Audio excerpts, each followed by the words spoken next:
So moving right along then in the decline of the West, the next chapter that occurs after the introduction is called The Meaning of Numbers. And I want to go through that. It's Spengler's chapter on mathematics.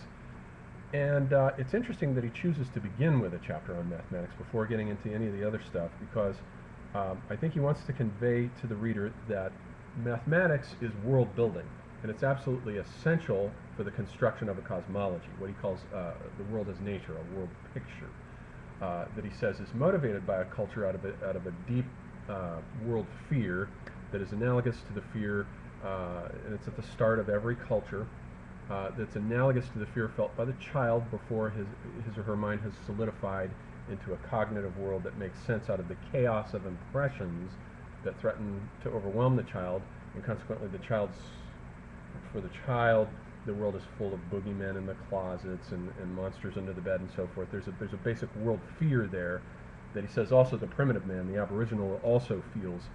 And before cognition has solidified, that world fear, that fundamental terror that lies at the origin of early stages of cognition in both the child and the primitive and in the early culture phase of a civilization. Culture, he'll say, last time we saw the distinction between culture and civilization. Culture, it'll turn out, will have three separate phases: an early culture phase, or a pre-culture phase, an early culture phase, and a late culture phase. He's talking here primarily about the late culture phase, or the transition from the early to the late.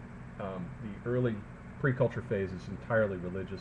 The middle period is going to be philosophical and mathematical. That's where all the great mathematics are worked out, in the kind of right in the middle phase.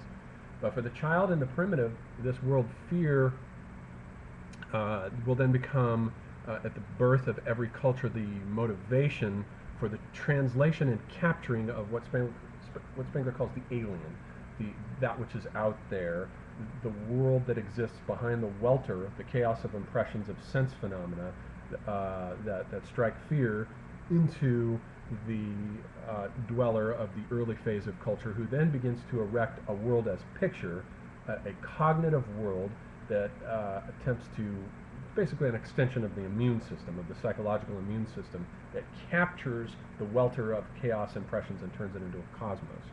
So that the creation of a world as picture, which we recall Spengler opposes to world as history, a world as picture is motivated out of this primordial terror, and this is why we find at the birth of all the cultures, at their beginning, they're always attended by either apocalyptic imagery and invariably by a new death cult, a new manner for disposing of the dead, and a new kind of monumental architecture that is invariably related to the cult of the dead. In Egypt, we've got the pyramids at the beginning of that culture, and we've got, with the Christians, we've got the catacombs and the sarcophagus relief art that comes into being there with the catacombs. We've got the Gothic cathedrals and their crypts underneath them at the birth of the Faustian Western civilization, and so forth and so on. There's always there's a new burial tradition. The burning of the dead begins at the beginning of the classical culture in about 1200 BC, and so forth. And so he wants to make the point that mathematics is there from the beginning, that it's linked with the realm of the dead. Mathematics is basically concerned with immutable eternal laws, and it's the realm of the unchanging. The world is nature. And what he's going to do then, he starts off in this chapter by making a distinction. He says, I want to make a distinction between a couple of sets of terms, and the first is that the traditional philosophical distinction between being and becoming I want to revise to a distinction between becoming and the become, that which has become. He's always thinking in terms of this polarity of time and space, destiny versus causality, the world as history versus the world as nature, and the becoming is the history aspect. The become is the world that is extended out into space, that the soul of the human being or the soul of a civilization encounters. And so he makes this distinction between becoming and become, and also a distinction between what he calls proper versus alien. Proper is das eigene, that which is, in Heidegger, that becomes authenticity, which later also becomes Ereignis, the event of being. But here it's proper as das eigene versus alien, das Fremde. Proper to the self versus that which is alien, that world that it stands over against the self, and which is the motivation for the creation of these world as cognition paradigms, these cosmological visions.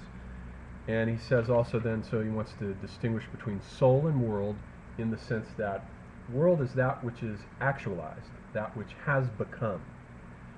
Soul is that which is the possibility to become. It is that which a person or a culture has as the possible, that which will become. The soul is the future, the world is the past, and the present is the mode of living, the process of actualizing the possibilities, that which is potential within the soul of a culture, the soul of an individual, that becomes actualized over time. So we've got this idea of the soul separated from the world, both, and he means it simultaneously as the soul of the individual versus the world that he's confronted with, and the soul of an entire population that finds itself confronted by a macrocosm that it then defends itself with by the creation of a world as nature picture, which fixes and captures. Mathematics is the language of the dead insofar as it fixes and captures in concepts and in numbers. It freezes and arrests the welter of sense phenomena, captures it. And so he's going to also say that mathematics is something that's implicit all along. It's already there at the birth of a culture. It's there. He says that the Gothic cathedrals and the Egyptian pyramids are mathematics in stone. For example, the Gothic cathedral, we've already got the infinitesimal calculus pregnant in the sense of infinity of the Gothic cathedral. It's already there. In the Doric temple of the Greeks, Euclidean geometry is already there. So at the start of the culture, when the culture forms are being built in stone, there is a mathematic that's already implicit that gets worked out over time. Later it will become theorized about by mathematicians who come on stage during the culture period and theorize and create the basic mathematical concepts.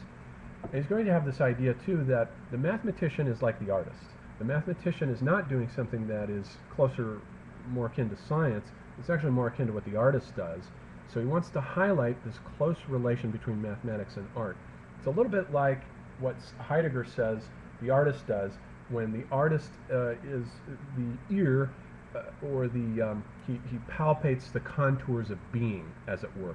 He makes intelligible for a culture its understanding of being and realizes it through works of art that unconceal certain facets that are in concealment and realizes them through artistic visions. The mathematician for Spengler does exactly the same thing. He is like an artist in that he realizes a culture's sense of being, its understanding of how anything is intelligible at all, by rendering in a nature picture and capturing and freezing and arresting it in the language of mathematics a world picture that makes its understanding of being, that culture's unique understanding of being, visible. So he starts off by saying that there is no such thing then as mathematics.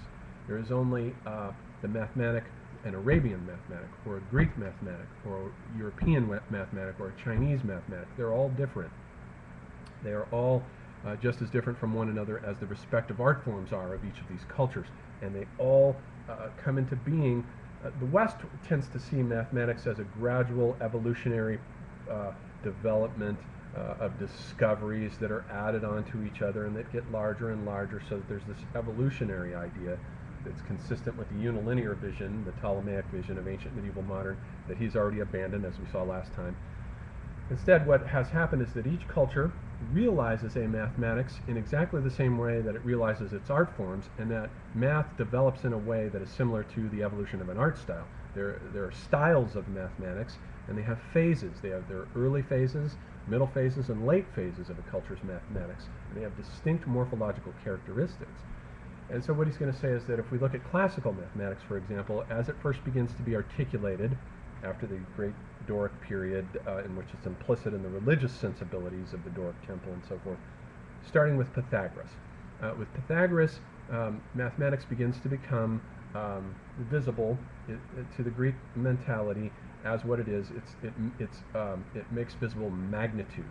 There is a sensuousness about the Greek understanding of being. Its understanding of being is concerned with the tangible, with the sensible, everything that has to do with the soma, the body, the actual physical body, and along with that, the near, the present, and the small. That's the Greek understanding of being that Spengler will say is consistent through the entire Greek culture.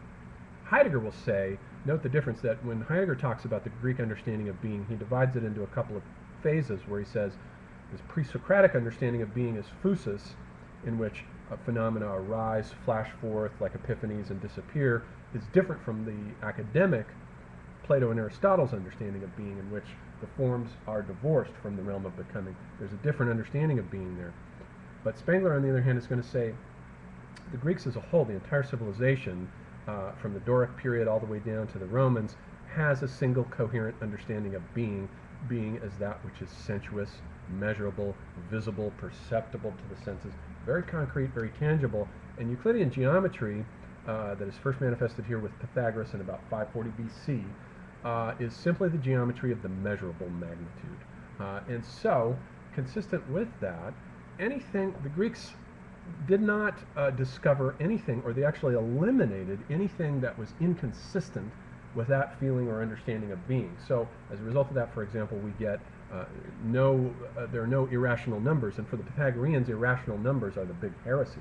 That is to say that it's not a matter of an evolutionary development in which they just didn't discover irrational numbers yet because they knew about them. They were heresies, and anyone in the Pythagorean cult who was caught fiddling around with irrational numbers could be put to death, and in many cases we know were put to death.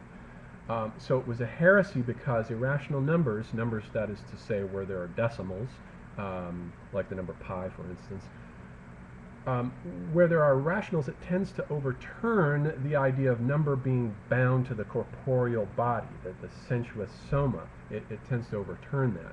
So there are no negative numbers, there are not really any fractions, and no decimals, and nothing, there are no imaginary numbers, nothing that will later be discovered by Western Europe as of the essence of mathematics. The Greeks were carefully, they wanted to avoid anything that conflicted with this idea of measurable magnitudes.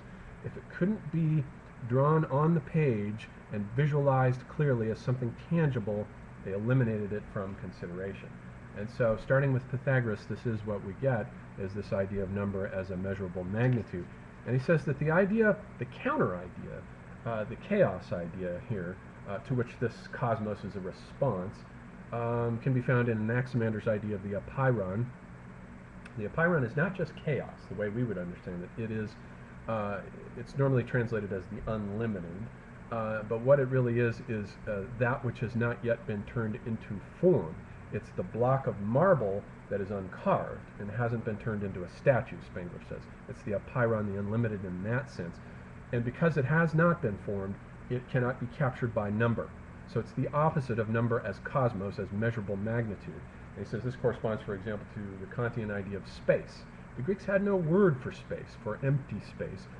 But for Kant, space is the basis for all, it's the innate a priori structure of the understanding, and within it, all thought forms emerge and originate. Space is to us, then, what measurable magnitude is for the Greeks. That's their understanding of being that is realized here through their mathematics. And so that's what's at the beginning. And then as these cultures, as the Greek culture evolves, then it moves through the stages of its mathematics until it achieves the completion of them with Euclid and Archimedes, who come in about 300 BC and finish off this great creative period of the Greek mathematics. After that, and so note that this only takes place, the creation of a mathematic only takes place for Spengler within its culture phase, its Kultur phase. Once it shifts into the megalopolitan mode of civilization, mathematics, he says, are no longer created, or at least not significant mathematics are created. They might be used, and obviously they are used in all the great architectural and engineering marvels of the civilization phase, but they're no longer created. They no longer have an inward metaphysical significance as the working out of an understanding of being in the creation of a world as cosmos that makes intelligible the respective culture's understanding of being. That no longer happens in the civilization phase.